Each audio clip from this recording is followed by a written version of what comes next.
तो हम सुख में यदि भगवान की भक्ति करें तो हमारे ऊपर आपदाएं नहीं आवे। आपदाएं घेर लेती हैं तब हम भगवान को याद करते हैं, फिर कहते हैं इतनी। जिन्होंने सुख में भगवान को याद रखा है उन पर आपदाएं नहीं आती, ये विधान है भगवान का। और जिन्होंने सुख में भगवान याद किया नहीं, दुख में फिर रोने लगे, फिर परमात्मा नहीं सुनता। फिर सुनता कैसे है? कहते हैं कबीर हरि जय रूठ गया तो गुरु की शरण में जावे। और कहें कबीर गुरु रूठ गए तो हर ना करे सहाय।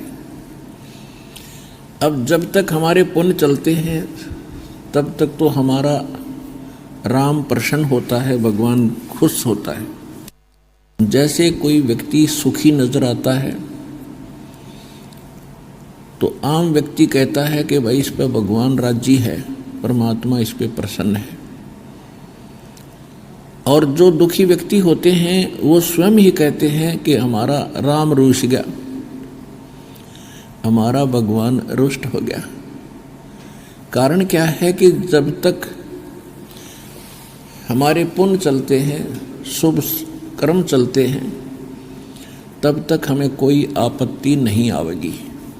हम चाहे कितने गलत काम करते रहें, चाहे हम कितना उद्मस उतारें और कितनी ही गलत वस्तुओं का सेवन करें।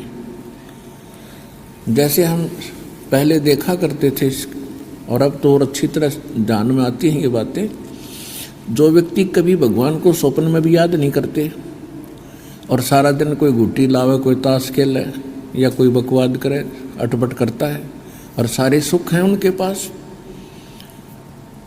तो अब परमात्मा के इस ज्ञान से पता चला कि इनके अभी कोई संस्कार ठीक चल रहे हैं।